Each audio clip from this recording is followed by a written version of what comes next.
There's three ways to grow any business that most people think there's a million. You either get more prospects and buyers, you convert them to more sales, you get the average sale higher and thus the profit, you get the average person buying more often, buying longer, or having more utility value. And if you get all three of those working in conjunction, it's not linear, you grow geometric.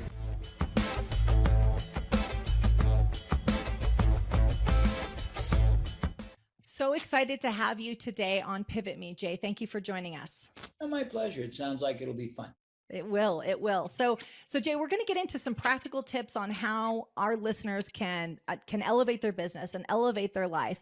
But before we get into that, you and I were talking about it offline about the importance of mentors. And I've heard you speak before about how you've had these amazing mentors along the way. I would love for you to share about how critical mentoring was. In fact, when I look back at my career, that was one of the biggest mistakes I made, is not having mentors.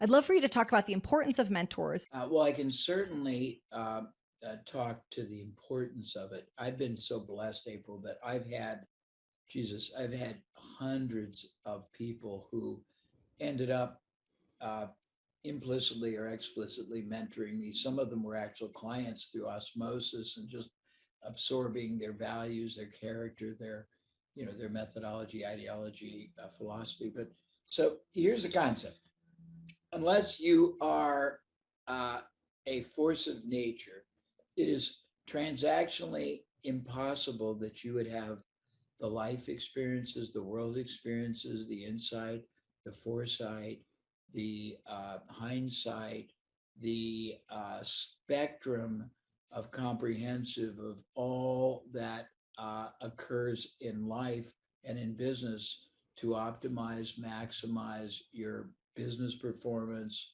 your economic achievement, your psychic returns, your health, wealth, happiness, all you can get out of that duality called life and business, then you should just go it alone. Yeah. If you want to basically get the highest and best possible result from everything you do, everywhere you do it, every hour you spend, every opportunity available, every interaction you have with people internally, vicariously through your marketing, in your personal life, then mentors are necessary. If you look at every great achiever in the world, with little exception, they had advisory groups, mentors, boards of directors, kitchen cabinets, and mastermind groups, brain trusts.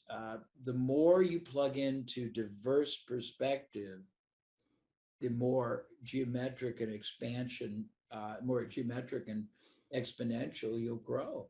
And you can grow to enormous levels, but you can't do it on your own. And you can't do it limiting the scope of intake. I mean, reading a few books or watching some free online video is certainly useful, but it's going to be very limited. You need somebody who will hold you to a higher standard Yeah. because you don't know what's possible. If you did, you theoretically would already be achieving it. Sure. So when I think back at how you started and when you got in the room with these mentors, so obviously now you're this marketing legend, you can get in the room with whoever you want, but there was a time when that probably wasn't the case. How did you get in the room with these mentors? How did you get them to agree to mentor you? Uh, well, it was a process. In the beginning, I got married the first time. I've been married multiple times, but I got married the first time at 18, and I had the needs of somebody 40, and nobody cared. I had a couple of kids, and it was very difficult. And the only people that would give me opportunity were uh, wildly interesting entrepreneurs who wouldn't give me a salary, but they would give me the chance to have a little desk and a phone and sort of eat what I killed. But very fortuitously, maybe it was fate, maybe it was a God figure, but I was attractive and attracted to and by and for entrepreneurs that were almost all focused on either filling voids that they saw existed in their market or opening up different markets. And so through osmosis, that was the first thing that I got exposed to. I didn't even realize I was being taught that until later in the progression of my career. But then I started using that. I jumped around, April, from one job or one opportunity, because they weren't salary jobs, to another, but they were never in the same industry. So after about 10 industries, which sometimes I would be involved in concurrently because I was not time denominated, since I wasn't getting a salary, I could do as many things as I wanted every day. I looked at industries I was entering, and I saw that they didn't have a clue how other industries marketed. They didn't understand other industry strategies, competitive approaches, access vehicles, distribution channels, marketing, selling approaches, value uh, bases, anything. And I was able to take pretty common elements from my past experiences, combine them into hybrids, and then apply them to the new industries I was in. And I went, Mm-hmm.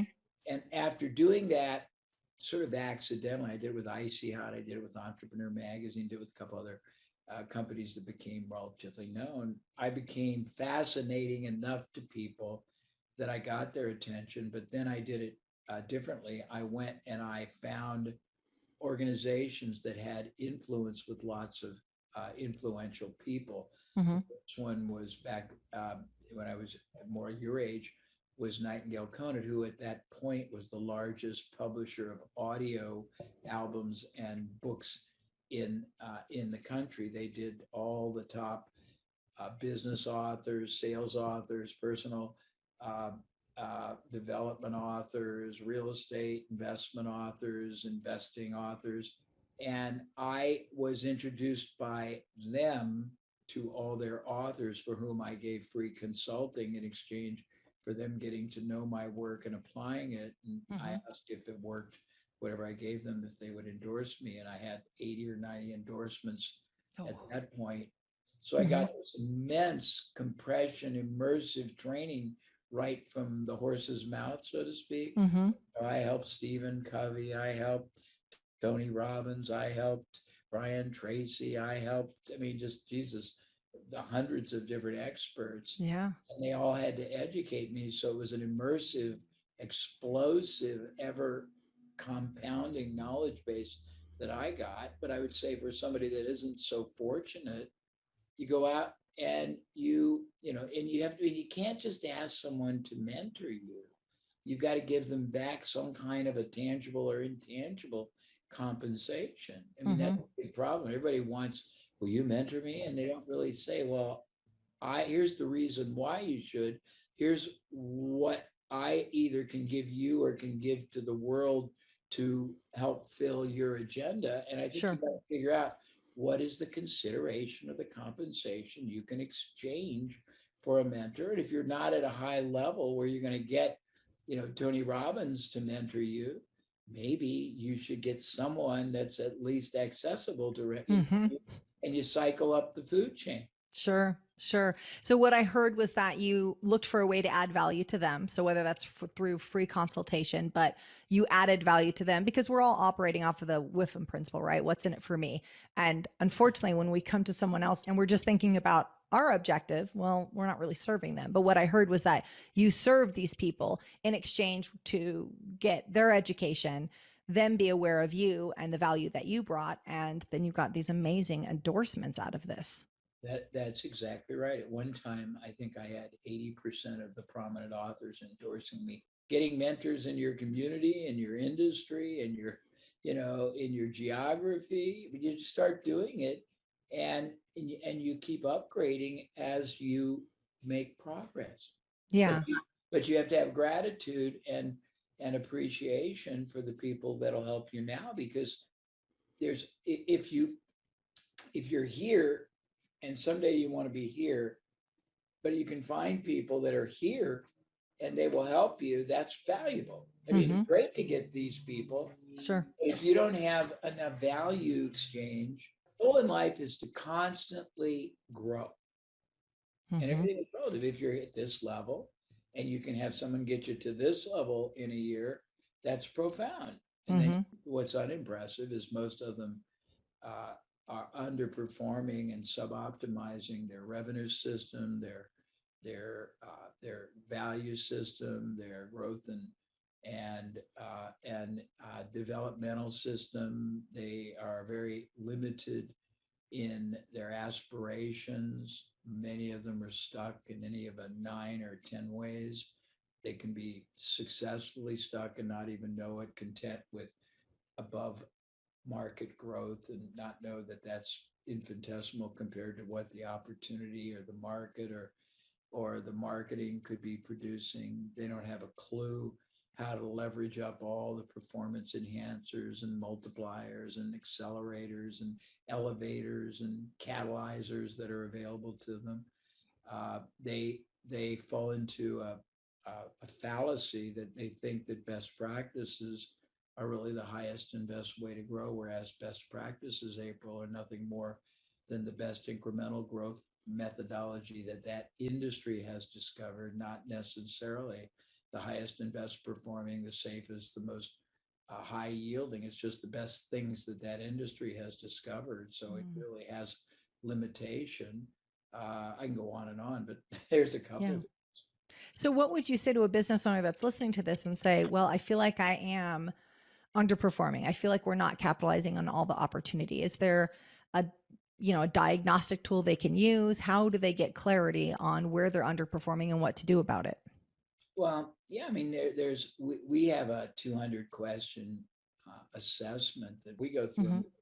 200 different denominators and performance elements in a business. But if you don't know that, you'd start by looking at the fact that you have there's everyone has a revenue system driving their business. A lot of them don't know all the components. We have something called revenue system optimization, and it's pretty self-explanatory. We start questioning what is the revenue system you're operating by, what are all the factors and the elements that interconnect, starting at the very beginning. Who are you targeting? Why are you targeting them? How are you Mm-hmm. targeting them? What are you offering them? What's the value prop? What's the inducement you're giving them to respond? When they respond, what do you do? What do they Mm-hmm. do? We go through every element and question it. But if I were working with all your clients or all your viewers, listeners, whatever the form you disseminate, I would divide their business into two parts. The first would be called maximizing what they're already doing, and the next would be multiplying alternative ways to do it better. So you look at everything they're doing that's driving that revenue, and the statistical probability, April, is they're optimizing probably no areas because they don't know how much more is possible. So Mm-hmm. whether it's how you target the audience, you could optimize it. How you attract them or connect with them, you can optimize. What you do at connection, you can optimize. What your offer is, you can optimize. How compelling it is, you can optimize. How you convert them, you can optimize. What you sell at the point of sale, you can optimize. Even if you only have one product or service, you can find other ways to monetize. What you do after they buy the first time, you can optimize. What you do Mm-hmm. if they don't buy, you can optimize. Yeah. I mean, so that's what you do first. And unfortunately, there's a little bit of of a uh, a misnomer because everyone gets excited, and you should to some degree, about the algorithmic optimization capability of something like Facebook or Instagram, Mm-hmm. but it's only a window and it has nothing to do with the totality of your revenue system. So you can get, well, I don't know, today there's all this problem between iOS and all this stuff, Oh but yeah. you can get your Facebook to optimize either a lead or a buyer. Mm-hmm. But what it won't do, unless you do a lot of manual interpretation, is tell you what kind of buyers or leads convert the best, buy the longest, or the most profitable, buy different Mm-hmm. categories of things. And if you Yeah. don't know that, you're either over or under investing. We teach how to work on the geometry of a business, and we start with the 3 ways to grow a business and show people that there's 3 ways to grow any business, that most people think there's a million. You either get more prospects and buyers, you convert them to more sales, you get the average sale higher and thus the profit, you get the average person buying more often, buying longer, or having more utility value. And if you get all 3 of those working in conjunction, it's not linear. You grow geometric, and we show you that if you only increased all 3 of those areas 10% each, it's 33 and a third percent extended. If you Mm. doubled all those, it's 800% extended. And we show them how to do that. And we just take them through another and another and another application. But it's all very logical. People just aren't taught to think that way. I mean, you multiply it dramatically. I love this 3 ways to grow your business because a lot of, especially small business owners, just think, okay, you grow your business by going out and getting another client, and they never stop to go, no, no, no, just sell more services to or products to your existing clients. And I think that's so overlooked. So when you're working with these business owners, so they're not looking at the whole geometry like you were saying. And so you teach them, hey, here's the ways that you grow your business. Here's the way that you can, I mean, would you say 800%? I mean, that's a dramatic impact. Is it when business owners are looking at the way they're approaching their business, is it just they're not seeing all the ways to optimize it? Is it that they've fallen in love with their baby and they're just too focused on what they're doing and they're not looking outside of what they've been doing up until this point and saying, well, what more should we be doing? What more products or services should we be offering? What are they doing wrong? Well, I mean, there's a lot of things. We have 40 different categories of leverage of geometric growth, not unlike the 3 way. But the first thing is most business owners tend to gravitate to one basic source of business, whether it's Facebook, whether it's just being in a shopping center and getting the traffic, whether it's word of mouth or referrals. And they don't understand that whatever that is may or may not be the very best performing way to reach that market that they're trying to serve. But even if it is, anything goes wrong, and that source will really get compromised. And even if it doesn't go wrong, if you don't know how to make it better, you're only going to get a mediocre yield. For example, now this is probably true of a lot of your audience. Probably up to half of that audience, your audience, gets 20 to 100% of their business right now from word of mouth or referrals. And most of it is erratic, it's episodic, it comes, Mm. sometimes it's great, sometimes it's not.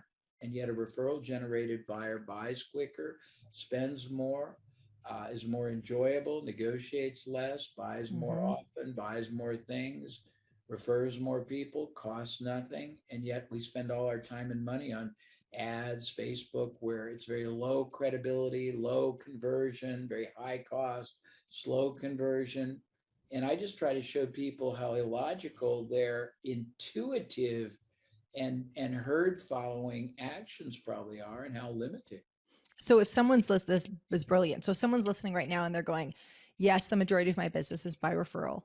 Now I'm realizing, whoops, I don't have a good referral process. They come in, yay, they don't come in. I wonder why. So what do you say to someone who's going, I'm in that boat, Jay. What do I need to do next? Well, I mean, you have 100 different options. The first is make referral generation a process, either a significant part of the business or a condition of doing business, and feel like you deserve them, not grateful occasionally. Because if you Mm.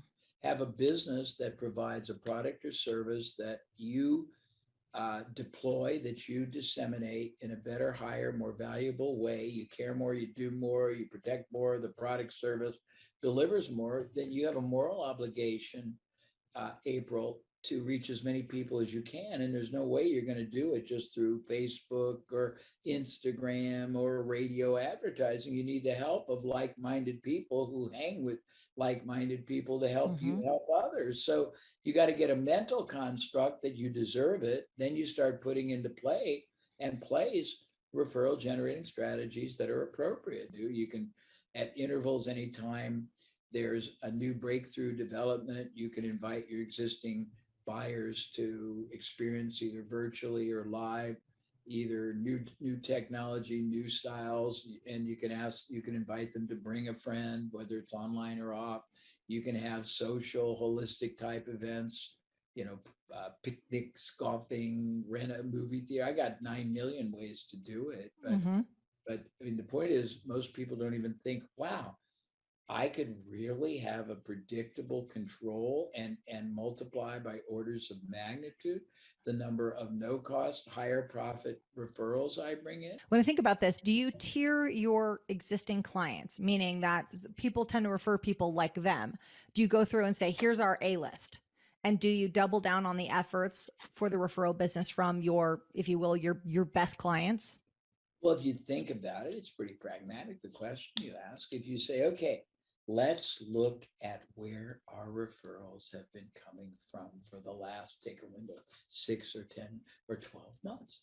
Oh, wow, it's the 80-20 rule. 20% Oh, of Pareto. people are referring 80%. If we help them in ways to guide them more, give them more tools, what would happen if they doubled? If they're already generating 80%, we doubled it. Wow, Hmm. that would be interesting. But yeah, you use, most people do not use pragmatic, consequential thinking to really leverage up the performance of their business. Is it because we pump too much emotion into it and we can't see it clearly anymore?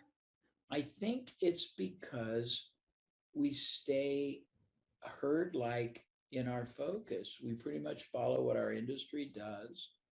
We study the stuff that we're interested in, not the stuff that maybe would be more impactful. Mm. We don't have a it's a rare person, April, that grasps how much more is going on and is possible from everything you do, everywhere you do it, everyone you do it for. I mean, I'm very blessed because I'm sort of an accidental tourist. When you work in 1,000 industries, not businesses, you you get exposed and expanded to a level you can't believe, seeing all that's possible, all the ways you can do something, how many ways you can do the same thing, how many different ways you can optimize, how many different ways you can. I mean, if you think about it, optimization and innovation are polar opposites. One is trying to get the very most Mm. out of what you're already doing. The other is trying to basically make what you're already doing obsolete, isn't it? Mm.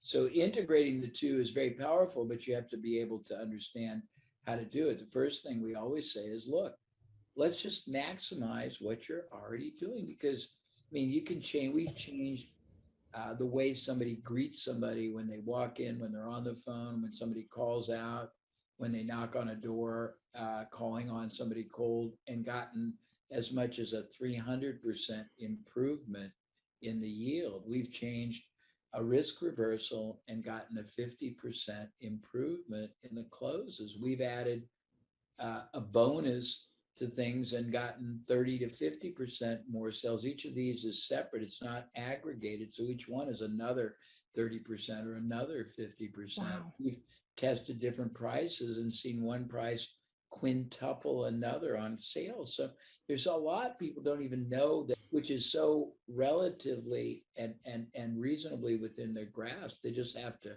go after it and start experimenting, testing, and exploring all that's possible because most people in a business pretty much do the same thing the same way everyone else in that industry does it. And so at very most, it's an incremental gain if you're better, but you're going to be 30-40% better or worse. Whereas if you borrow success approaches from outside your industry that none of your colleagues, none of your contemporaries, none of your competitors are even thinking about, you can blow it wide open and you could be explosively more successful with no more risk or less, or no more capital or less, no more resources or less, just doing everything better. Explosively better, not incrementally better. We try to get everyone to operate in what we call the exponential zone because same amount of time, effort or less, same amount Hmm. of cost or less. Most people don't know how much more is possible. Bigger payoff though, same amount of work. I love this concept of borrowing outside of your industry because how many of us, when we're working on making our business better, we just say, okay, well, what else are we doing? What what are the other kind of standard practices in our industry, and let's borrow theirs. And you're turning this whole thing on the head and say, no, no, no, look outside your industry, see what they're doing, and pull some of those into what you're doing in your business. Well, if you look at where great breakthroughs come from, April, 90% of them do not come from within an industry. Use these for explanation. Mhm. Fiber optics, which transformed the entire telecommunication industry, did not come from telecommunication. It came from aerospace and was adapted. Federal Express borrowed the hub and spoke check clearing system that the Federal Reserve Bank used to get a check cleared early in the morning so it didn't bounce. And they applied it to and changed the whole industry. Viagra came from heart medicine. Rogaine came from pimple. Either the ballpoint pen or roll-on deodorant. One came from the other. Mhm. Uh, there's a famous stroller company that borrowed the collapsible folding landing gear from airplanes. Wow. There's a knee protection that the skateboard industry created for skateboarders that was borrowed by carpenters and roofers. Mm.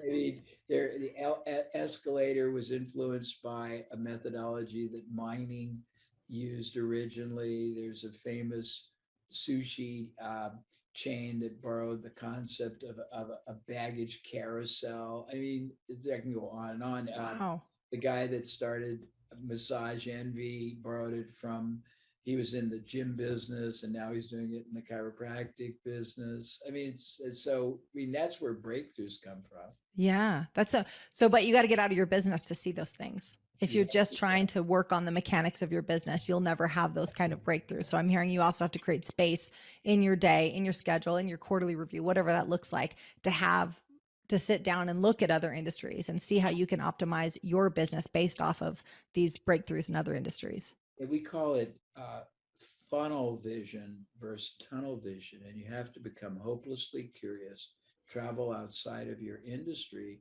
and extend yourself into places and areas that maybe you're not interested in because that's where the opportunity. If you only stay in the areas all your colleagues are interested in, you're not going to find anything more than incremental gains at that. And if you find an incremental gain, this is where it gets almost laughable. People who teach tactics, if you're fortunate enough to learn them early in the game when they're disruptive, you will have a disproportionate benefit for a short period of time.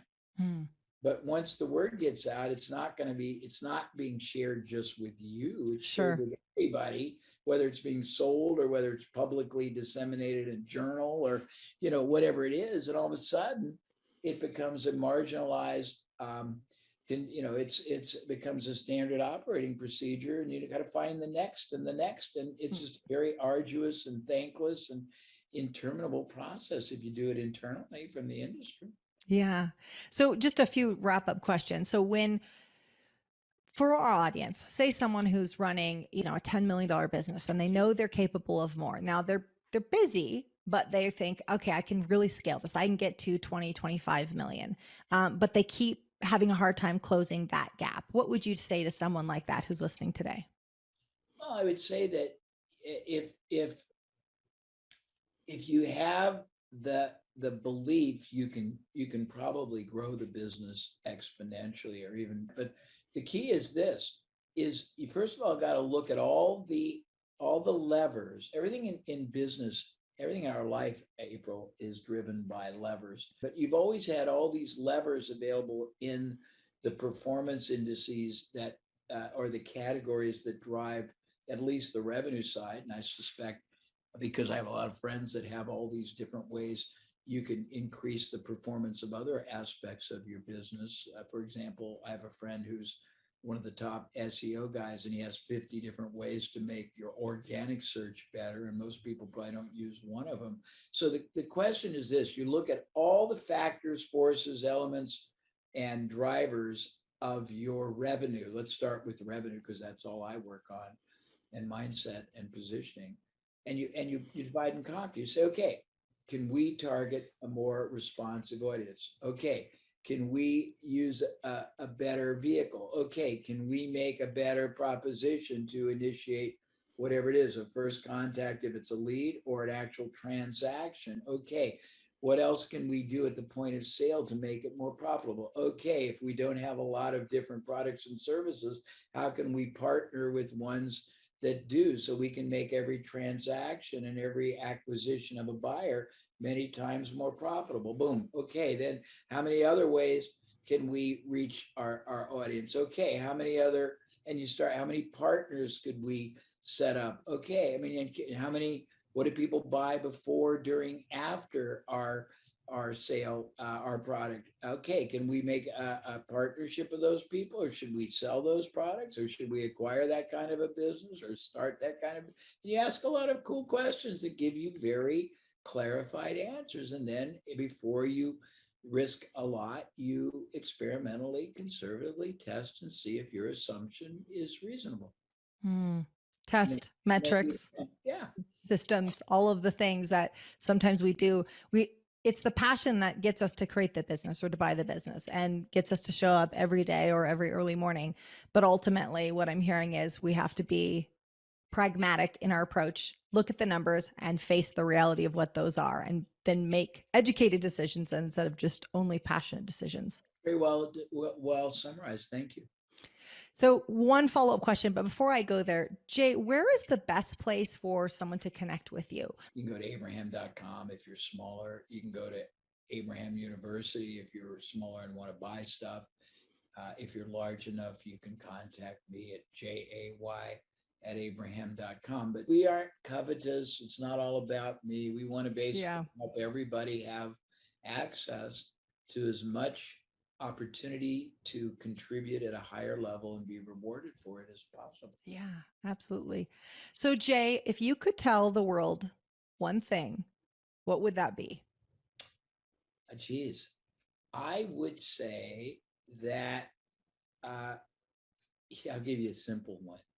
Your purpose in business and life is to, first of all, make people better off because you were in their lives for any amount of time, short or long. And then secondly, you're rewarded in this world in both your personal life and your business in direct proportion to the problems you solve and the opportunities you make possible for others. And if you're not making a lot of opportunities possible or solving a lot of problems, you should rethink, what you're doing, how you're doing it, why you're doing it, where you're doing it, the way you're doing it, and either change or get into a different either mindset or business or life philosophy to do it, because you'll never win unless you do that. And you'll also never win the game you're playing unless you know the rules and you play, not to just be a voyeur up in the stands, but to be active on the field and be a starter.